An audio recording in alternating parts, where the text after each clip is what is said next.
शहरातील ओसवार भवन येथे जैन संत आचार्य श्री रत्नसुंदर सुरेश्वरजी महाराज यांच्या सुमधुर वाणीतून परिवर्तनीय प्रवचनमाला सुरू आहे।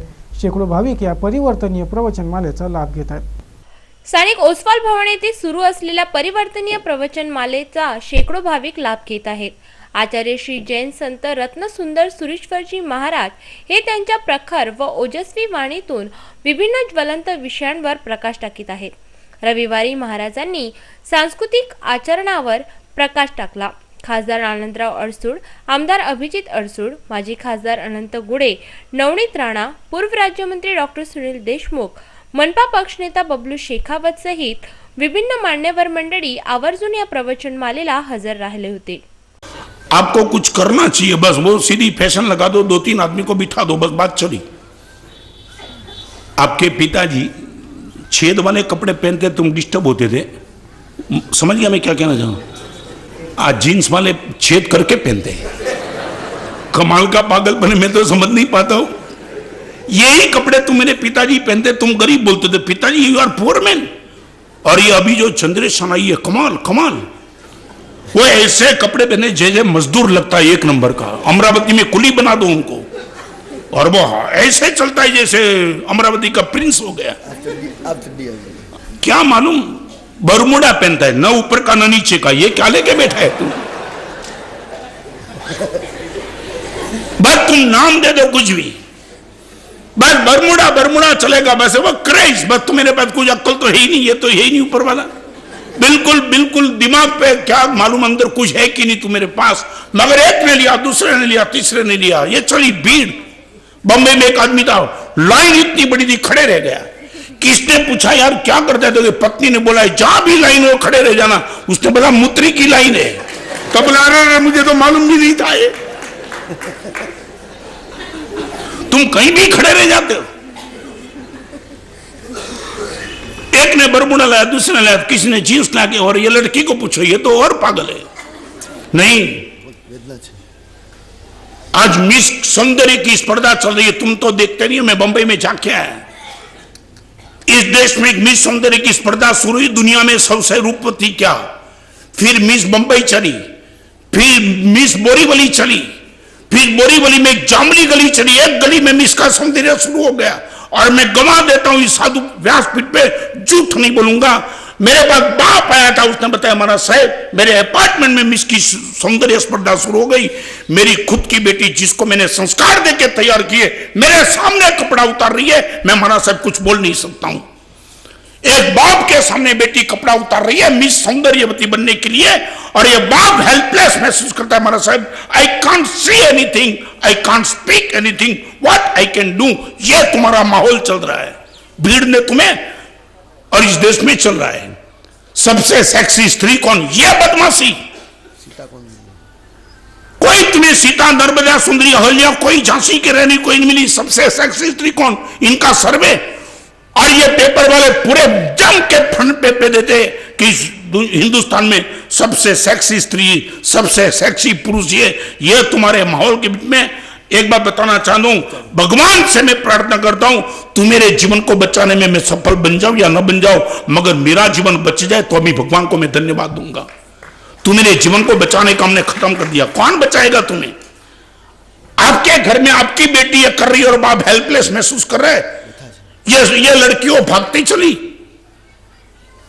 एक ने सिगरेट पिया, दूसरे ने पिया, तीसरे ने पिया सिगरेट, वाइन।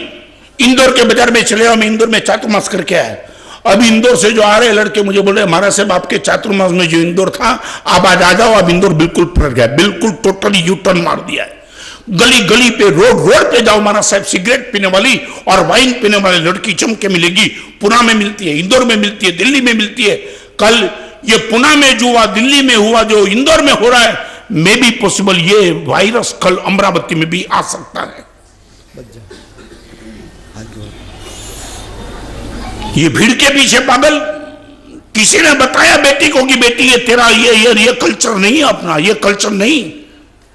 इसको क्रॉस करने का पाप जीवन में कभी मत करना, ना कोई बाप के पास समय है। और समय है, मैं सच बताऊं, हजारों माँ बाप, बंबई की केसी कॉलेज में मेरा प्रवचन था, एक बहन खड़ी हो गई, इनकी आंख में आंसू थे। महाराज साहब आप कितना भी जोर से बोलो, हम कितना भी समझे महाराज साहब, सही सच यह है, हमारी मानस से परिवार में कोई बेटा और बेटी सुनने के लिए करीबन तैयार नहीं है। सब खत्म हो गया हमारा।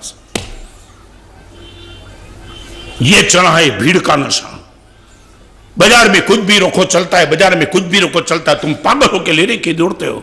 एक मोबाइल था, दूसरा आया, तीसरा आया, व्हाट्सएप आया, कल 2G 3G, बस लाओ ही लाओ, जो भी निकले बाजार में लाओ। रिक्वायरमेंट है कि नहीं, I would like to have, और मेरे पास पैसे है, मैं क्यों ना लाऊं, मेरे बाप के पास इतने पैसे मैं क्यों ना लाऊं।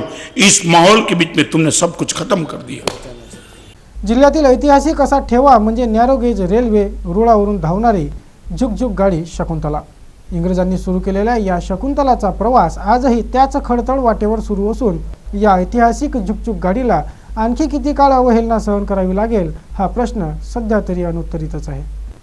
झुकझुक झुकझुक अगीन गाडी हे गीत लहानग्यांसाठी गायलं जातं।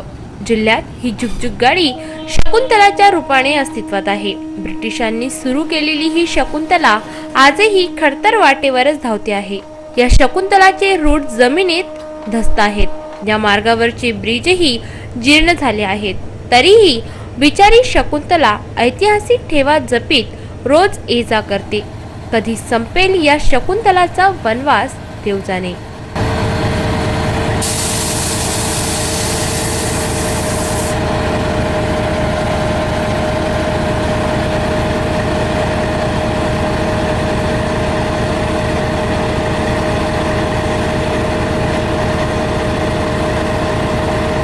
चिखलदरा येथील पवन ऊर्जा प्रकल्प सुरू होण्यापूर्वीच बंद पडलाय। गेल्या कित्येक दिवसांपासून रखडलेल्या स्थितीतील या पवन ऊर्जा प्रकल्पाकडे प्रशासनाचे दुर्लक्ष का हा प्रश्न या निमित्ताने उपस्थित झालाय। चिखलदरा येथील मोथा या गावात पवन ऊर्जा प्रकल्प लावणार ही वार्ता कानी पडताच सगळ्यांनीच ऊर्जा निर्मितीच्या या प्रयत्नाला डोक्यावर घेतले होते। केंद्र सरकारने यासाठी निधीही दिला। पवन ऊर्जा प्रकल्पासाठी लागणारे साहित्यही पोहोचले, परंतु हे साहित्य प्रकल्पस्थळी पोहोचवता येत नसल्याने परिसरातील शेतातच धूळ खात पडून आहे आणि प्रकल्प पुरता रखडलाय। हा प्रकल्प पूर्ण होणार की सुरुवात होण्याआधीच बंद पडणार अशा उलटसुलट चर्चांना मात्र लक्षणीय उधाण आले आहे।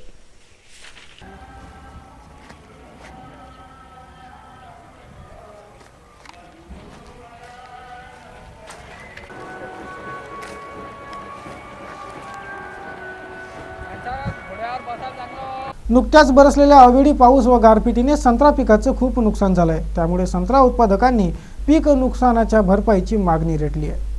नुकत्याच झालेल्या अवकाळी पावसाने संत्रा पिकाचे नुकसान झाले असून संत्रा उत्पादक या नुकसानाच्या भरपाईची मागणी करीत आहेत। जिल्हा परिषद अध्यक्षा सुरेखा ठाकरे यांच्या नेतृत्वात धरणे आंदोलन करीत संत्रा उत्पादकांनी पीक नुकसानीच्या भरपाईची मागणी केली। एसडीओंना सदरचे निवेदन सोपवण्यात आले। राज्याचे मुख्यमंत्री महोदय आदरणीय पृथ्वीराज चव्हाण साहेब यांनी काजूच्या आणि आंब्याच्या विकासासाठी 100 करोड दिले। तोच कार्यक्रम आपल्या मागच्या वर्षी आपल्या अमरावतीमध्ये शिवाजी कॉलेजमध्ये झाला, आपल्या ज्ञानेश्वर सांस्कृतिक सभागृहात झाला। तोच कार्यक्रम आपल्याला भोपळा हाती दिला। म्हणजे कोकणामध्ये वेगळा नाही, विदर्भामध्ये वेगळा नाही। दादानं डाळिंबाचं उदाहरण दिलं, बरं झालं मला त्यांनी सांगितलं। जसा डाळिंबावर तेल्या रोग आहे, त्याच्यासाठी 50,000चं त्या डाळिंबाच्या बागा दुरुस्त करण्यासाठी राज्य सरकार आणि केंद्र सरकारनं हेक्टरी 50,000चं पॅकेज मोफत दिलं। जवळपास 90 करोड रुपये दिले डाळिंब उत्पादकांना।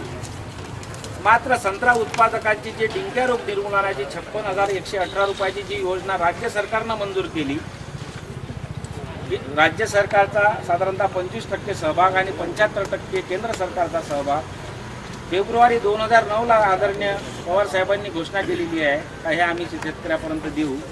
मात्र राज्य सरकारनं अजूनही त्याबाबत पुढाकार केला नाही, घेतलेला नाही। ही तुमची आमची शोकांतिका आहे। बागेचं नुकसान करत आहे। एक तर हजारो रुपये खर्च करून तुम्ही आणि बागा वाचवल्या, जगवल्या, वाढवल्या। मात्र हे एक नैसर्गिक आपत्ती एवढ्या मोठ्या प्रमाणात आपल्या या 4-5 तालुक्यात आली, त्यावर शासनानं अद्यापपर्यंत लक्ष केंद्रित केलं नाही। वरुडमध्ये मोठ्या प्रमाणात नुकसान झालं, मोर्शीमध्ये झालं, चांदूर बाजारमध्ये झालं, अचलपूरमध्ये झालं. याची तीव्रता का शासनाने अजून अद्याप का निदर्शनात का आपण विचार केला नाही शासनाने, याचं मला दुःख वाटतं. 2 कॅबिनेटच्या मिटिंगा होऊन गेल्या 16 जानेवारी नंतर. त्याच्यात निदान दिलासा देणारं एखादं पॅकेज तरी किमान संत्रा उत्पादक शेतकऱ्यांना, जे राष्ट्रीय लिंबोर्ग फळ संशोधन केंद्र असेल, डॉक्टर पंजाबराव देशमुख कृषी विद्यापीठ अकोला यांनी जे शिफारस केलेलं जे संत्रा बाग व्यवस्थापनाचं जे पॅकेज आहे, ते विशेष पॅकेज किमान 100% अनुदानावर देण्यात यावं, या प्रकारची आपल्या मागणी आम्ही संत्रा उत्पादक संघाच्या मार्फत आपल्या राज्य शासनाकडे आणि संबंधित अधिकाऱ्यांकडे केली आहे. दर्शकांनो, हे बातमीपत्र आता येथे एवढ्यावरच थांबूया. पुन्हा एकदा आजच्या ठळक घडामोडी.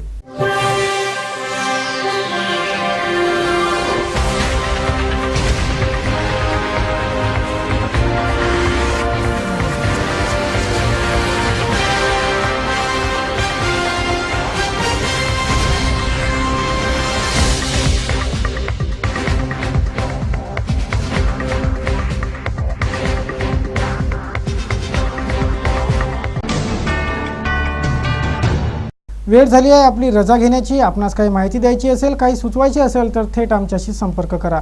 आमचा पत्ता सिटी न्यूज कार्यालय, धनराज लेन, सक्कर 7, अमरावती. आमचा फोन नंबर आहे 25703226 आणि आमचा वेबसाईट ॲड्रेस आहे www.citynews.net.in.